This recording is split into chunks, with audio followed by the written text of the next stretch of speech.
ಹೇಗೆ ಸಾಧ್ಯ? ಚುನಾವಣಾ ಸಂದರ್ಭದಲ್ಲಿ ಎಷ್ಟು ದೊಡ್ಡ ಪ್ರಮಾಣದ ವ್ಯವಹಾರಗಳು ನಡೆಯುವಾಗ, ಇಷ್ಟು ದೊಡ್ಡ ಪ್ರಮಾಣದ ವ್ಯವಹಾರಗಳು ನಡೆಯುವಾಗ ಆದಾಯ ತೆರಿಗೆ ಇಲಾಖೆಯವರು ಬ್ಯಾಂಕ್ ಅನ್ನು ಕೇಳಲಿಲ್ಲವೇ? ಬ್ಯಾಂಕ್ನವರು ಚುನಾವಣಾ ಆಯೋಗದ ಗಮನಕ್ಕೆ ತರಬೇಕಾಗಿತ್ತಲ್ಲ, ಯಾಕೆ ತರಲಿಲ್ಲ? ಬ್ಯಾಂಕಿನ ಮ್ಯಾನೇಜರ್ ಆದಿಯಾಗಿ ಅನೇಕ ಅಧಿಕಾರಿ ಸಿಬ್ಬಂದಿಗಳು, ವಾಲ್ಮೀಕಿ ನಿಗಮದ ಅಧಿಕಾರಿ ಸಿಬ್ಬಂದಿ ಮತ್ತು ಹೊರಗಿನ ಖಾಸಗಿ ಫ್ರಾಡ್ ಮಾಡುವ ವ್ಯಕ್ತಿಗಳು ಸೇರಿ ಇದು ಮಾಡಿರುವ ಹುನ್ನಾರ ಎಂದು ವ್ಯಕ್ತವಾಗುತ್ತದೆ. ತನಿಖೆಯಿಂದ ಎಲ್ಲ ಅಂಶಗಳು ಬಯಲಾಗುತ್ತವೆ. ನಿಗಮದವರು ಹೊಸ ಖಾತೆ ತೆರೆಯಬೇಕಾದರೆ, ಖಾತೆ ವರ್ಗಾವಣೆ ಮಾಡಬೇಕಾದರೆ ಆರ್ಥಿಕ ಇಲಾಖೆ ಗಮನಕ್ಕೆ ತರಬೇಕು, ಅನುಮತಿ ಪಡೆದುಕೊಳ್ಳಬೇಕು. ಆದರೆ ಈ ಯಾವ ಕೆಲಸವನ್ನು ಮಾಡಿಲ್ಲ. ನೇರವಾಗಿ ಖಾತೆಯ ವಿವರವನ್ನು ಖಜಾನೆ 2ರಲ್ಲಿ ಅಪ್ಲೋಡ್ ಮಾಡಿದ್ದಾರೆ.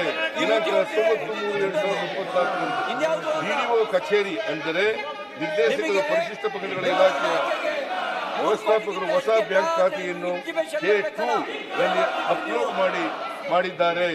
ಇದನ್ನು ಡಿಡಿಒರವರು ಪರಿಶಿಷ್ಟ ಪಂಗಡ ಅನುಮೋದಿಸಿದ್ದಾರೆ. ಡಿಡಿಒರವರ ಜವಾಬ್ದಾರಿಯ ಮೇಲೆ 25/7/24 43.33 ಕೋಟಿ ರೂಪಾಯಿಗಳನ್ನು ವಾಲ್ಮೀಕಿ ಅಭಿವೃದ್ಧಿ ನಿಗಮದ Union Bank of India MB ಶಾಖೆಯ ಉಳಿತಾಯ ಖಾತೆಗೆ ವರ್ಗಾಯಿಸಲಾಗಿದೆ.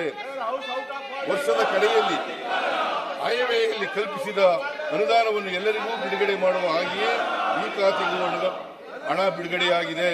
ಯೂನಿಯನ್ ಬ್ಯಾಂಕ್ ಕೂಡ ರಾಷ್ಟ್ರೀಕೃತ ಬ್ಯಾಂಕೇ. ರಾಷ್ಟ್ರೀಕೃತ ಬ್ಯಾಂಕ್ಗಳಲ್ಲಿ ಕಳ್ಳತನ ನಡೆದಿದೆ. 2015-2019-2020ರಿಂದ 24-25ರವರೆಗೆ ಪರಿಶಿಷ್ಟ ಜಾತಿ ಮತ್ತು ಪರಿಶಿಷ್ಟ ಪಂಗಡಗಳ ನಿಗಮಗಳಿಗೆ ಹಂಚಿಕೆಯಾದ ಅನುದಾನ ಮತ್ತು ವೆಚ್ಚದ ವಿವರ. 2019-20ರಲ್ಲಿ ಪ್ರಾರಂಭಿಕ ಶುಲ್ಕ 509 ಕೋಟಿ 22 ಲಕ್ಷ ಇತ್ತು. ಹಂಚಿಕೆಯಾದ ಅನುದಾನ 206 ಕೋಟಿ. ಬಿಡುಗಡೆಯಾದ ಮೊತ್ತ 206.34 ಲಕ್ಷ. ಒಟ್ಟು ಖರ್ಚು ಆದದ್ದು 333 ಕೋಟಿ 51 ಲಕ್ಷ. ಉಳಿಕೆ 382.05 ಲಕ್ಷ. ಸೌಲಭ್ಯ ಪಡೆದಿರುವ ಫಲಾನುಭವಿಗಳ ಸಂಖ್ಯೆ 13,811.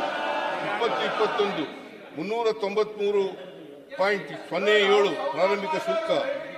ಹಂಚಿಕೆಯಾದ ಅನುದಾನ 195.90. ಬಿಡುಗಡೆಯಾದ ಮೊತ್ತ 195.90. 226.00 ಖರ್ಚಾದದ್ದು.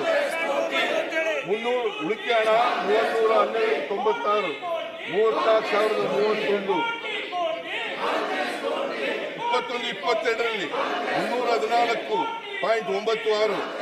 152 ಕೋಟಿ ಹಂಚಿಕೆಯಾದದ್ದು. 152 ಕೋಟಿ ಬಿಡುಗಡೆಯಾದದ್ದು. 252 ಕೋಟಿ ಖರ್ಚಾದದ್ದು. ಉಳಿದಂತ ಹಣ 214.86.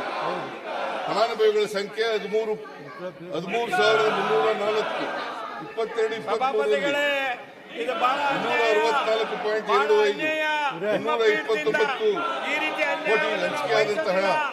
304 ಬಿಡುಗಡೆಯಾದಂತ ಹಣ. 338.95. 229.31 ರೂಪಾಯಿ.